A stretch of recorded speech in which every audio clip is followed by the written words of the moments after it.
दोस्तों, राजस्थान के रानीवाड़ा के पास में एक छोटा सा गांव है जिसका नाम है पालगांव। पालगांव के अंदर एक रैबारी परिवार में छोटा सा बालक जन्म लेता है और उसका नाम रखा जाता है रूपा, या यूं कहिए रूपाराम। दुर्भाग्य से उसके पिताजी की मृत्यु हो जाती है और लालन पालन के लिए उसकी माता जो है उसको मालवाड़ा लेकर के आती है। और मालवाड़ा आने के बाद में वो एक जैन जति जिनको कहते हैं उनकी सेवा चाकरी करती है और वहाँ रहते हुए यही रूपाराम जो है वो जादू टोने सीख लेता है। फिर वो चरवाहे का काम करता है, गाय पालना शुरू कर देता है और उसके जादू के चर्चे किस प्रकार से लोग करते हैं, चलिए शुरुआत करते हैं इन्हीं पंक्तियों से। ओ तो जादू टोना गणा, ओ तो जोने और बारी, ओ तो गायो रात रोजड़ा बनावे और बारी, ओ तो पगर खोरा कागड़ा बनावे रे रबारी, ओ तो बहती रे नदी और नीर रोके रे रबारी, ओ तो तलवार और धार परी बोदे रे रबारी। गायों को पालते पालते धीरे धीरे इसके पास में गायों का एक बहुत बड़ा जखीरा हो गया। उसके सामने जो है उन गायों को चराने के लिए समस्याएं होने लगी और उसके बाद में चूंकि जादू टोने का प्रभाव तो उसके पास में था ही था, उसने आसपास के गांव के लोगों से झगड़ना, उनके खेतों के अंदर गाय चराना, इस प्रकार की हरकतें प्रारंभ कर दी। उसकी हरकतों का आसपास के इलाके के अंदर सब जगह पर फैलने लगा।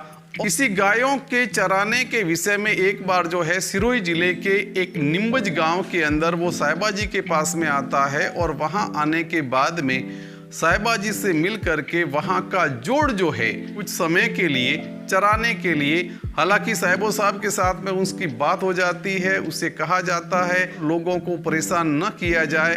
उनकी बात को वो उस समय मान लेता है। कुछ समय तक तो वो यहाँ शांतिपूर्ण तरीके से रहा, लेकिन फिर उसने वही अपनी हरकतें यहाँ पर करना प्रारंभ कर दिया। जादू टोने के डर से उसके साथ में कोई भी झगड़ना पसंद नहीं करता था। उस समय में वड़वज के ठाकुर साहब थे कीरत सिंह जी।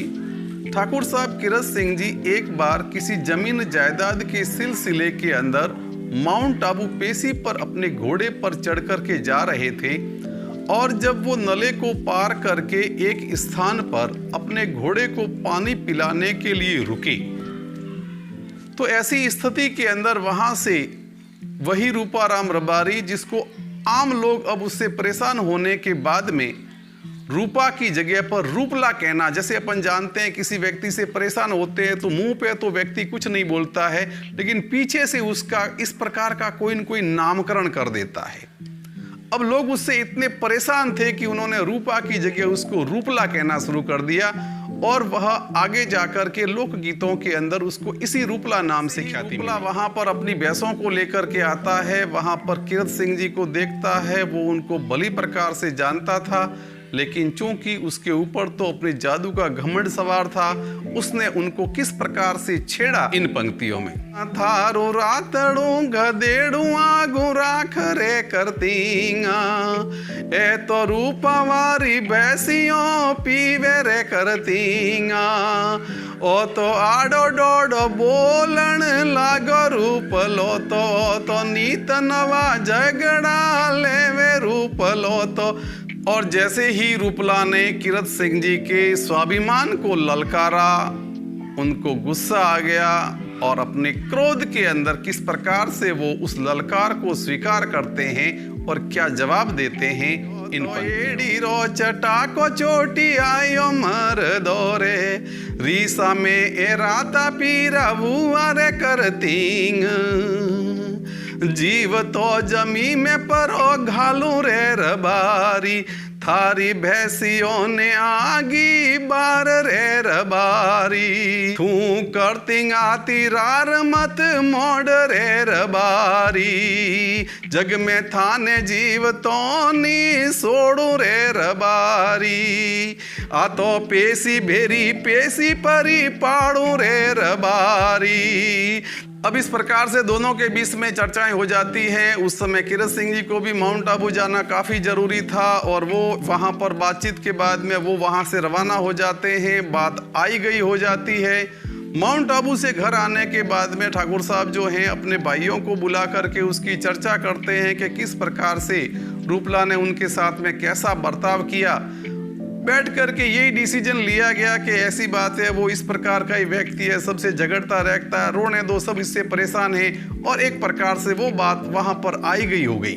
लेकिन जैसे ही ये बात रूपला को पता लगी कि भाई इस प्रकार से घर जाने के बाद में उन्होंने अपने भाइयों को शामिल करके मेरे विषय में कोई न कोई योजना बनाने का प्रयास किया है, तो रूपला किस प्रकार से आगे क्या करता है वो देखिए अगली पंक्ति। खारो ऊंट ली दो रे रबारी, ओ तो चढ़िए ऊंट रावला में आयो रे रबारी, ओ तो रावला में आड़ू डाड़ू बोले रे रबारी, तू तो घर में वे तो बारे रे आवरे करतींगा, थे तो रूप लारी होमी परी मोड़ी रे करतींगा, थारे में लोवारा झोपड़ा बनाऊं रे करती। इस समय के अंदर वो रूपला रबारी वहां पर रावड़े में आया। उस समय के अंदर कीरत सिंह जी तो ठाकुर साहब तो नहीं थे घर पे, लेकिन जब वो वापस शाम को पेशी से लौट करके घर पे आए, वो जब घर पर भोजन के लिए पधारते हैं तब क्या